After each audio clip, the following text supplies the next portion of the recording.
Hey, what's going on, guys? Chris from Life and Real Estate, and today we're going to touch on a little real estate topic for all you buyers out there. And what is that topic today? That topic is the fair housing laws and buyer love letters, as we call them. We're gonna I'm going to advise some caution. If you choose to write a letter to the seller with your offer, you need to be careful about what you're writing in that letter, because nowadays it's real easy to get caught up in a fair housing violation unknowingly in your letter by just a simple wrong slip of the word or something like that. And generally I advise against them because of that. And if you don't know what fair housing is, I encourage you to do some research and look at it so you can see the varying laws and penalties that come with it, and what the protected classes are for your state. If you're outside of Wisconsin, you may have differing ones than we do. But violating one of those comes with a heavy penalty, and a lot of times now, if you're a buyer submitting an offer with a letter, a lot of times now you're going to see a seller agents come back to you and say, please resubmit the offer without the letter. And that's mostly just because they don't want to deal with the potential of having a fair housing violation come up. And they're not fun to deal with, and if you do get an accusation of one, it can be a not so fun process to go through. So it's just one of the things I encourage just to not do.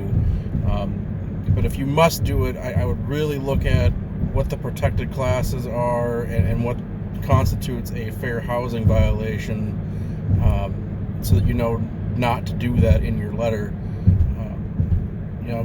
With the amount of offers sellers get in this market, the chance of them wanting to spend time reading a letter rather than looking through the offer and see, what's the golden carrot that's going to make me want to go, are pretty slim. I mean, the things are very impersonable now compared to how they used to be, at least in my opinion. And that sense of community and camaraderie we used to have just isn't here right now. And I think a lot of it has to do with the recovery. We're coming out of a lot of COVID lockdowns, and people are starting to get social again. So it'll take some time, but it'll bounce back.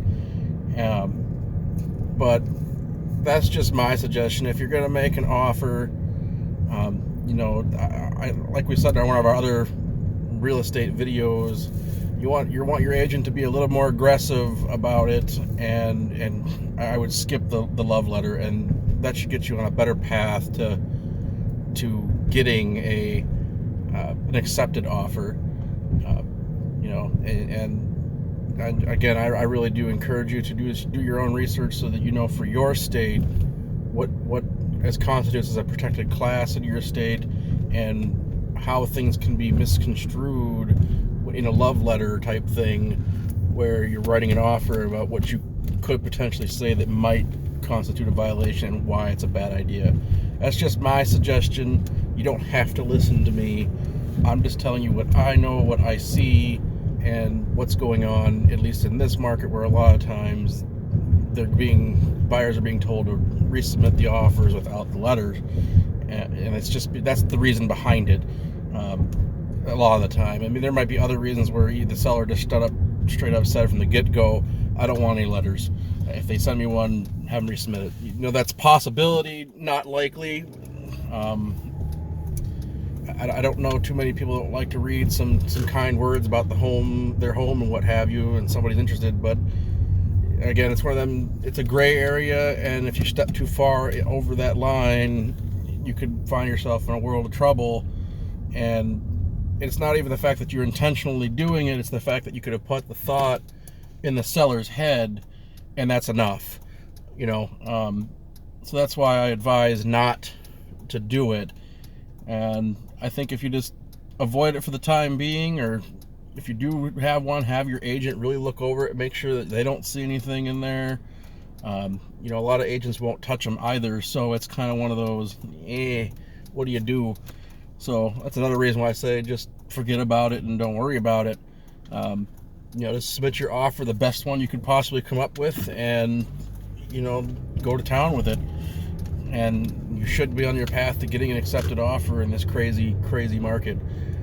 But if you have any questions, you're welcome to ask. Otherwise, on the video here, you'll see the most recent video posted to the channel, and then the introduction in the lower corner, and the subscribe button on the other side. So I'm looking forward to talking to you guys for the next one. We'll probably have a life lesson for the next one, and I'm looking forward to it. So have a good one. Talk to you soon. Stay blessed.